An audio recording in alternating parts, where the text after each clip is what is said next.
Good morning and welcome again to Coffee with Mr. V. And today I just want to do a topic on mergers, which I think is around about 3.1.2 of the A-level specification. And it's a very, very small part of 1.5 on the IB specification. Mergers then, let's start as we always do with just making sure that you have gone to get a coffee or whatever your favorite liquid is in a mug, a cup or a glass or whatever it is that you fancy, and then come back to me and we will do the synchronized sip as we always do, and that will be the best part of your lockdown day. Okay, here we go. 1, 2, 3. I love coffee. So you would normally study mergers after having just done a whole section on organic growth. So organic growth, remember, is the idea that the firm is using basically its own assets, its own profits in order to reinvest in the company, or at least borrowing against its own assets to reinvest in the own company, in order to build up to increase its factors of production. In economics, when we talk about business growth, ultimately what we're talking about is we're talking about increasing the scale of the firm. We are increasing the factors of the production that the firm has. So in terms of capital goods, it might be that it's got a larger factory, it's got more machines. If we're talking about labor, then obviously we're increasing the size of the workforce. And if we're talking about land, then it might be it might literally be the physical space, the field that they're operating on, or it might be the kind of natural resources, raw materials that the firm is using. Remember, with all of this can only happen in the long run. Okay, it's not possible for the firm to grow in the short run. That's the difference between the short run and the long run. The short run, you're always constrained by at least one fixed factor of production, but in the long run, they're all variable. So when we talk about economic growth, whether it's organic or, as we are today talking about external and mergers, we are talking about the long run. So mergers then differ from organic growth because you are not using your own organic assets. You're not reinvesting your own profit. In fact, what you're doing is you're coming together with another company to become two companies are coming together. So let's imagine Company A and Company B are coming together and they're forming Company C, or I guess in most cases they'd be called now AB or something like that. Because you quite often you see legal firms that have lots of different names, and that might be just due to the partners that are there, or it might be due to a merger. Or someone like GlaxoSmithKline, the pharmaceutical company, are called that because they are essentially the product of a series of mergers between various firms that had those names before. Okay, so when we're talking about mergers, we're talking about two firms coming together like that to create a new firm. That's different, by the way, from something called joint ventures. Okay, joint ventures are something that come up later in the specification, and that's talking about how A and B might cooperate on a particular product, on a particular task. So sometimes it might be on, like, I don't know, sometimes you see movie studios cooperating together to produce a particular film, or it might be that two car makers come together to devise new technology, or even to produce a kind of hybrid car. Sometimes you certainly see it in fashion where two labels come together to kind of produce a particular limited edition sneaker or something like that. But that would be called a joint venture. There is no one company at the end of that process. There's still two separate companies. And once they finish that task, they will go their own separate ways and do whatever it is that they do separately. A merger is when they come together and they form a new company. In economics and indeed in business studies, we can talk about three different types, okay, of mergers. And the names that are given to those are vertical, horizontal, and conglomerate.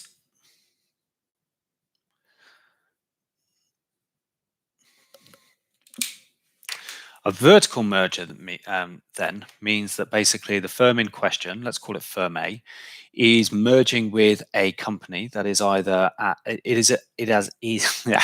start again, is at a different stage of the production process, but still within the same industry. So for example, you might be merging with your retailer, or you might be merging with your supplier, but ultimately you're all in the same industry. Horizontal merger then is that you are merging with a company that is at the same stage of production, okay, but you are still within the same industry. So same stage of production, same industry. A conglomerate merger then is just you're merging with a that is in a completely different industry. I'm going to give you an example now of what I mean by all these different types. So I'm going to come up with a company, Pfizer. All right. Pfizer is a pharmaceutical company. They manufacture medicine, they manufacture drugs that people take for various medical illnesses. All right. It's one of the better known pharmaceutical companies out there. Now, if Pfizer was to conduct a vertical merger, what that means is it's merging with a firm that either it retails its products or actually supplies them with the raw ingredients to make their products. So if you're Pfizer, nobody buys their pills directly from Pfizer. Where do we get our medicine? We normally get them from a pharmacy. So something like Boots or Roland's Pharmacy. Boots is probably the main one that you see. There's one in Headington. There's also a Roland's in Headington as well, for what it's worth. But Boots is probably the big one in the UK. So this would be a vertical merger. Pfizer is merging with its retailer. Okay, they're the actual people that sell the products that are made by Pfizer. And this, for what it's worth, would be, from Pfizer's perspective, would be called a forwards vertical merger, because you are moving forwards in the production process. And you can only talk about forwards and backwards from the perspective of one particular firm, because of course, if you were talking about Boots merging with Pfizer, then that would be considered a backwards merger from the perspective of Boots. But I'm going to keep this all from the perspective of Pfizer. If Pfizer was to merge with its suppliers, and who are its suppliers? So for a firm that makes medicine, drugs, pills, and stuff like that, you would imagine that they have kind of chemical suppliers. Okay, I don't really know the names of many chemical suppliers, so I'm going to leave it like that. But if we were to merge with, if Pfizer was to merge with the people that provide it with the raw materials that it can then go on to make those pills, okay, then that would also be called a vertical merger, because they're in the same industry, they're just different stages of the production process. But from the perspective of Pfizer, this would be called a backwards merger, because they're moving backwards along the production process. Okay, if you're merging with your suppliers, you're moving backwards along the production process. So those are my examples then of a vertical merger. Okay, either moving forwards into your retailer, the next stage of production, or merging with your supplier, moving backwards along the production process. A horizontal merger in this scenario then would be Pfizer merging with another pharmaceutical company, okay, another company at the same stage of production in the same industry. So I don't know how many pharmaceuticals you know, how many pharmaceutical companies you know, but AstraZeneca is a good one. I could have equally put GlaxoSmithKline Wellcome, okay, AstraZeneca. They also produce pills. When you think about pills, think about things like ibuprofen and paracetamol. Think about prescription medicines that you might take regularly for particular medical conditions. Okay, if those two merge, then that would be horizontal. Okay, they're at the same production stage. They're both making the same sorts of things. They might have slightly different brands. They might have slightly different recipes or slightly different balances of ingredients, but essentially they're both engaged in exactly the same process. They're taking the raw materials, putting it into pill form, and then shipping them off to Boots, and Boots supplies them. All right, so that's why that would be considered horizontal. Conglomerate, then, remember, we said, was you're merging with a firm that is in a completely different industry. So, for example, if Pfizer were then to merge with, and I'm just choosing something totally at random, Apple, okay, the manufacturers of iPhones, then that merger there would be a conglomerate. I mean, they have, on the face of it, there is very little overlap between the two industries. Okay, one is producing technological devices, iPhones. The other is producing medical pills that we put in our mouth to, stop the symptoms of particular illnesses from happening and causing us pain. So that would be a good example of a conglomerate merger. Real life example, then let's try and give some real life examples. It's very easy to kind of pick out horizontal mergers. We see these quite a lot. So very recent examples might be things like Disney and Marvel. Okay, both movie studios, to some extent, both producers of animation to entertainment. Okay, other examples might be Paddy Power and Betfair. Okay, two big gambling firms. And other ones might be BA and Iberia, so the UK airline merging with the big Spanish airline there as well. Those would be considered horizontal. Vertical mergers, then I think the big one that I like recently is Booker's. If you know Booker's, they're a big wholesaler. Okay, and they have tried to merge with Budgens and Londis, which from their perspective is a forwards merger. Budgens and Londis are both kind of retailers of foodstuffs, and Booker's is the wholesaler of foodstuffs. So any sort of merger there would be considered a vertical merger. Similarly, you could also see like a brewing company, a company that makes beer, actually buying out a pub, merging with a pub. That would be, again, a vertical merger, because you would also you would have the producer of beer and then the retailer of beer also merging together. So that would be a good example. And then finally, conglomerates. If you look for them, they're fairly easy to find. The best example of conglomerate mergers out there is a company called Tata. They have so many different branches to their firm. So an obvious example would be Tata Steel. They have the steel industry, but they also have Jaguar Land Rover. Okay, so that quintessential British brand is actually now owned by an Indian company called Tata. They also have British Salt. They have Tetley. So lots of different industries, and so that would be called a good example of a conglomerate merger. So finally, then, advantages and disadvantages of mergers. So if we're talking about vertical mergers, why is it a good thing to merge with your supplier? Because that gives you greater control over your supply chain. It helps you to reduce costs. You're kind of cutting out the middleman. So therefore, when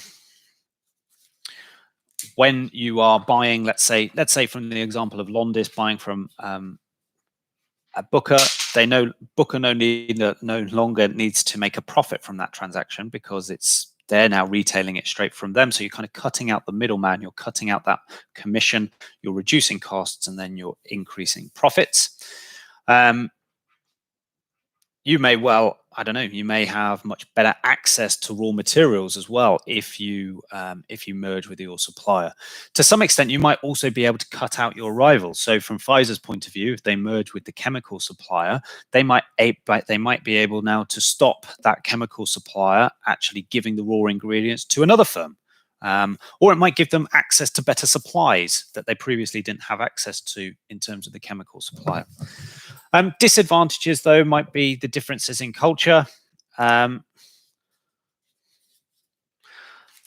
also, whenever any firm grows, although they might get economies of scale, you might also get diseconomies of scale. Okay. That's not an exhaustive list. They're just the things that are coming to my mind as I'm doing this video. Horizontal merger, I would have thought that's probably the most obvious one that you can see the advantages. So because you can share so many assets, in fact, you could, I mean, there's really so many. So you could share the assets that you have, you can share technology, you can share capital goods. Okay, you could also share the human capital skills that are available. You can also, from a cost-saving aspect, is you no longer need certain workers who have exactly the same skills. So you could actually cut the number of jobs, because you now have the skills there embodied in one person, whereas both if you can imagine a manager, you no longer now need two middle managers to oversee a particular department, because that would be duplication of effort. You can just get away with one manager overseeing the whole department. So you can actually start cutting away middle managers, and that's a huge cost saving, because middle managers are normally quite expensive. You can spread risk between two firms. So again, if you're involved in R&D, very expensive, doesn't always give you the results that you're expecting. But now, instead of two firms conducting the same R&D and potentially getting the same results, which may or may not be successful, you now only have one firm doing it. So in a sense, you're spreading the risk. Disadvantages, though, very similar to the vertical one. You might get a conflict of cultures between the two, and there's a very big headline that says somewhere, 1 in 3 mergers never really works out because of this conflict in cultures. Firms are used to operating in different ways. They have different ways of working. And actually, when they come together, it never quite synchronizes. And therefore, you get very low productivity. You get people rallying against the changes. And actually, they end up doing their different things anyway. So the merger just kind of split. They end up splitting apart again. And of course, when any company grows, as we've just said, as well as getting the potential economies of scale, you might also get the diseconomies of scale. But both of those, by the way, economies of scale and diseconomies of scale, are in a previous video. So go and have a look at those when you get the chance. And then finally, the way you would do a conglomerate merger, and that is that you're essentially finding a new revenue stream. And by finding a new revenue stream, you are spreading the risk of your business. So, for example, if you're only ever making iPhones, then the problem is what happens when a new technology comes along and the demand for iPhones collapses. If that's your only revenue stream, you're dead as a business. On the other hand, if you have lots of different industries going on in part of your business, if you have lots of different products, it doesn't matter if the demand for one of those products falls because you have revenue streams for all the other different products there. And that's Tata's biggest asset, which is, if ever the demand for steel is going down, it doesn't matter because the demand for tea is still high, the demand for salt is still high. I think they have hotels as well, so the demand for accommodate, it's very unlikely that the demand for all of those things would decrease at the same time. If you've ever heard the expression, don't put all your eggs in one basket, that's exactly what, conglomerates are doing, is they're putting their eggs in lots of different eggs in lots of different baskets to prevent that risk that if any one of those industries fails, then they have lots of others to pick up the slack. Decreasing, though, is obviously if you're now merging two separate firms with very skilled sets, you're going to have lots of gaps in the skill levels that you need. So you're going to have to fill those skill gaps, which might mean huge training costs. And also, you might not necessarily benefit from any economies of scale because there might not be any overlap between these two companies whatsoever. So, I mean, the big reasons that you would do these is because of the economies of scale that you might get and the kind of cost reductions that you might find. But there might not be a whole load of cost reductions between two different firms doing two very separate things. So, for example, to what extent the technology or the machines of an iPhone manufacturer can help a pharmaceutical manufacturer, I don't really know. And of course, we come to the classics: potential for cultural conflict and potential for diseconomies of scale as well. So you can always use those. And that really concludes all that I have really for you today. So what we've done today is we've just made sure that we know what mergers are. We know what the 3 different types of mergers are. We know we've got some examples of those mergers and a hypothetical example here. And we've gone through the advantages and disadvantages of those mergers too. All right. Thanks for coming along, and I'll see you next time. Bye.